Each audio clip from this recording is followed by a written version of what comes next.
Señor Francisco Soberón Garrido, secretario ejecutivo de la Coordinadora Nacional de Derechos Humanos. Buenas tardes. Buenas tardes. ¿Cómo le va? Comienzo citando al autor del libro La verdad al poder, Kerry Kennedy, no sé si lo ha leído, que sostiene que los defensores de derechos humanos están cambiando nuestro mundo. Usted, como uno de estos defensores, ¿cómo va cambiando su país, Perú, en los últimos años? Bueno, con esperanza, en estos últimos años, al iniciarse luego del derrumbe y el colapso del régimen autoritario de Fujimori, el inicio de una transición democrática imperfecta, con debilidades, compleja, pero todavía con aliento y con esperanza de que en el tema de los derechos humanos podamos encarar los hechos del pasado de manera adecuada.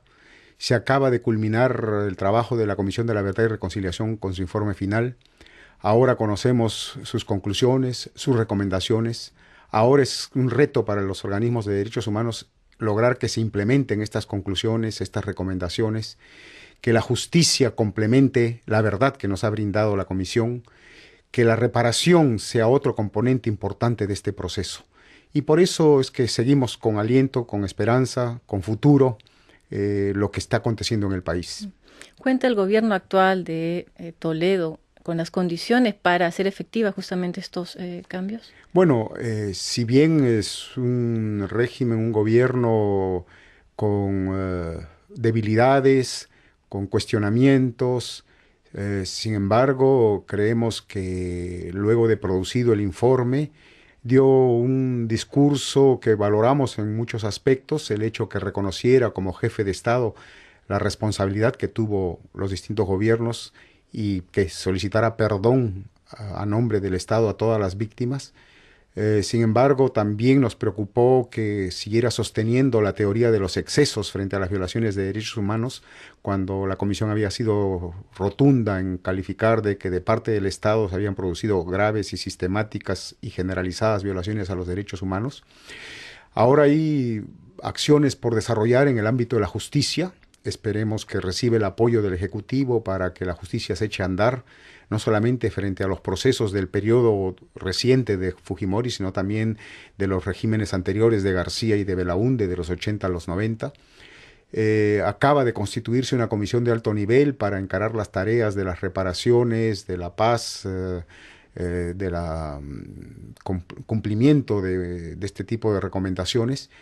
Se acaba de ampliar su composición a nuevos miembros de la sociedad civil. Esto es algo que todavía no conocemos en detalle porque se ha producido en estos días. En fin, yo creo que tanto el Movimiento de Derechos Humanos, las organizaciones de las víctimas y de los afectados, que también se ha desplegado en estos 2 años con mucha fuerza. Antes existían unas pocas organizaciones, hoy reconocemos más de 100 organizaciones de víctimas y afectados a lo largo y ancho del país.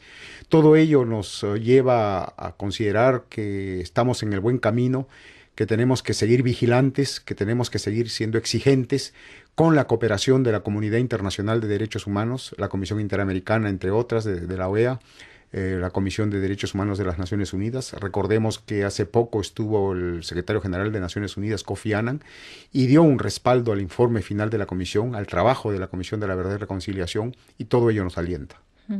Concentrándonos todavía en el gobierno del señor Toledo, ¿cuál cree ha sido su error? ¿A qué cree usted se debe la baja de popularidad de su actual gestión? Bueno, indudablemente que son muchos los errores cometidos por el propio presidente en la forma como ha producido cambios en la composición de sus gabinetes, en la forma como ha encarado, enfrentado problemas de corrupción dentro de su propio gobierno, a la forma como enfrentó desde un inicio las demandas, las expectativas y demandas sociales de la población.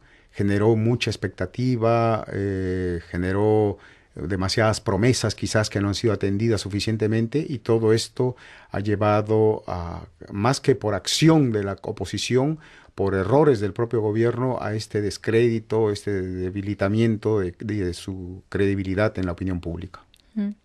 Entre los casos más sonados, usted ha seguido muy de cerca el del Grupo Colina, el de comandos militares dirigidos por el gobierno de Fujimori, así como el de la masacre de Barrios Altos también durante el mismo régimen. ¿En qué han quedado todos estos procesos? Bueno, A raíz del régimen de transición del presidente Paniagua, se estableció todo un sistema especializado de lucha contra la corrupción y violaciones de derechos humanos, con fiscales especializados, con jueces especializados y procuradores especializados. Esto permitió avanzar en muchos de los casos de corrupción y también en las investigaciones por casos de violaciones a derechos humanos, entre ellos el caso de Barrios Altos, pero además acumulados otros procesos recientemente, el del caso del periodista Pedro Yauri Bustamante de Huacho, también desaparecido por el Grupo Colina, el caso de los campesinos del Santa en la provincia de Chimbote, también producto del Grupo Colina, y esperamos que este año 2004 sea el año de inicio de los juicios orales, que permita llevar a sanciones ejemplares, no solamente para el Grupo Colina, sino también para los coautores, es decir, Vladimiro Montesinos como jefe del Servicio de Inteligencia Nacional, el general Nicolás de Bari Hermosa Ríos, 7 años comandante general del Ejército cuando ocurrieron estos crímenes, y el propio Fujimori, que como sabemos está con orden de búsqueda, captura y con expediente de extradición presentado ante el gobierno japonés, que aunque estamos teniendo dificultades en lograr una respuesta formal del Estado y del gobierno japonés, perseveremos en esta demanda.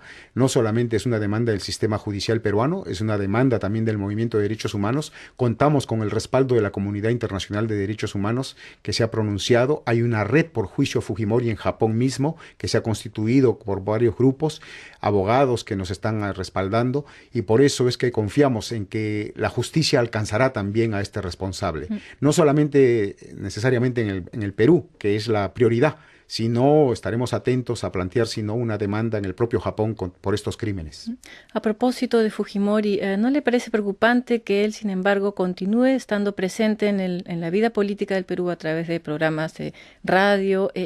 ¿Cómo explicar eso? ¿Por qué una persona que está siendo condenada, bueno, no está en el lugar para ser condenado, pero por qué todavía tiene esa influencia en Perú? Bueno, es el juego que él desarrolla para pretender presentarse como perseguido político, de querer vida activa en la política interna vía su página web, vía su programa de radio.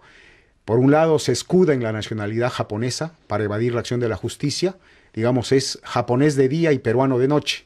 Y por eso es que se hace necesario desenmascarar esta actitud,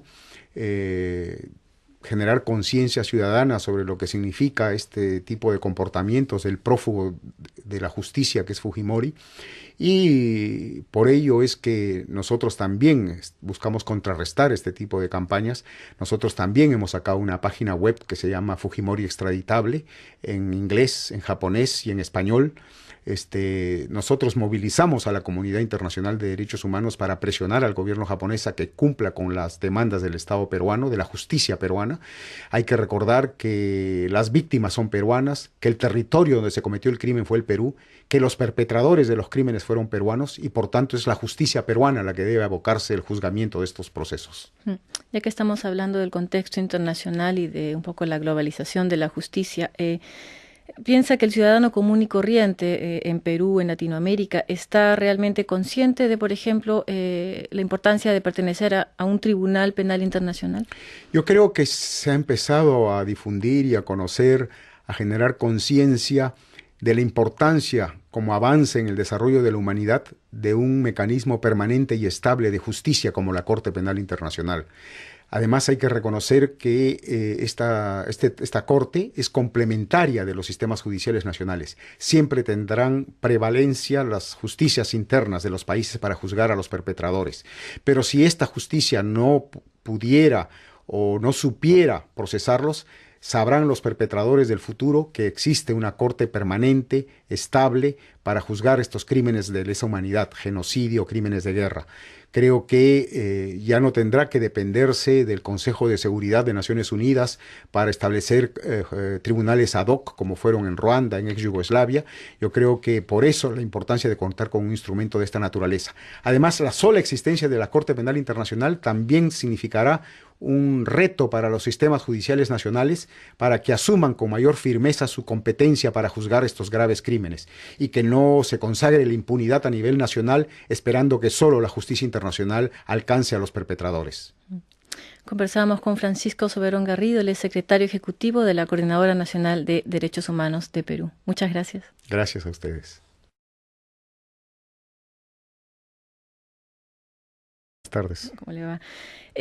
Comienzo citando al autor del libro La verdad al poder, Kerry Kennedy, no sé si lo ha leído, que sostiene que los defensores de derechos humanos están cambiando nuestro mundo. En el tema de los derechos humanos podamos encarar los hechos del pasado de manera adecuada. Se acaba de culminar el trabajo de la Comisión de la Verdad y Reconciliación con su informe final.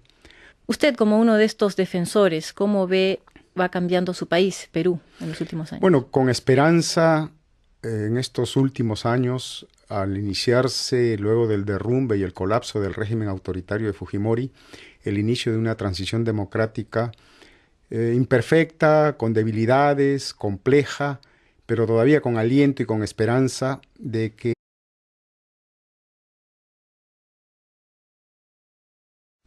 Señor Francisco Soberón Garrido, secretario ejecutivo de la Coordinadora Nacional de Derechos Humanos. Buenas tardes. Buenas